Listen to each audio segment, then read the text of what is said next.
ఈరోజు మనం డిచ్పల్లి ఎంఈఓ కార్యాలయంలో ఉన్నాం. నమస్తే సార్. నమస్తే అండి.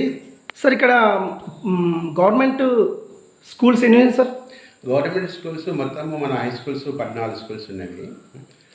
తర్వాత ప్రైవేట్ స్కూల్స్ ఉన్నాయి. మొత్తం కలిసి 90 స్కూల్స్ మన దగ్గర, అంటే government, private, residentials plus including 2 junior colleges కలిపి మొత్తం 90 స్కూల్స్ ఉన్నాయి మన దగ్గర.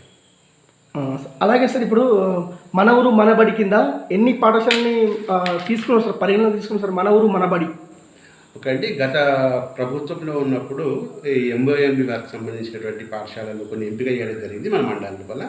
దాదాపు 22 స్కూల్స్ని ఎంఓఎంబి వరకు మన ఊరు మనబడిలో గత ప్రభుత్వంలో ఉన్న కాలం లోపల ఎంపిక చేయడం జరిగింది. 22 స్కూల్స్ని ఎంపిక చేశారు.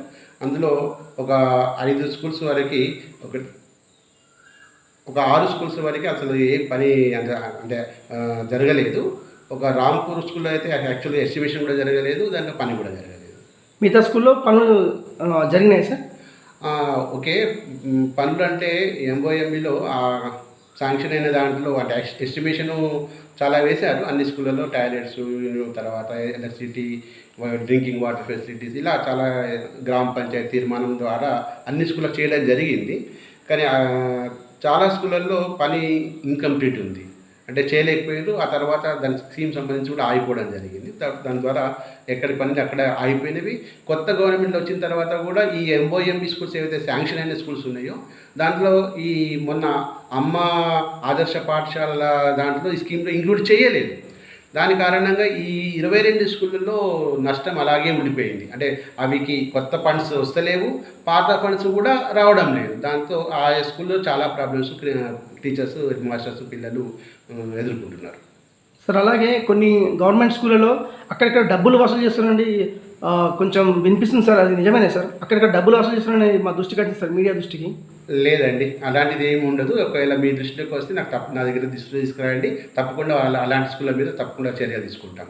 ఇప్పుడు డిచ్పల్లి మండలంలో విద్యా వాలంటీర్ల వ్యవస్థ గిన ఏమైనా ఉందా సార్ ఇక్కడ? లేదండి, ఎలాంటి విద్యా వ్యవస్థ లేదు. గత ప్రభుత్వము ఒకప్పుడు విద్యా వాలంటీర్లు తీసుకునేవాళ్ళు, రిక్రూట్మెంట్ ఉంటుండే. ఇప్పుడు అలాంటిది ఏ స్కీమ్స్ లేవు.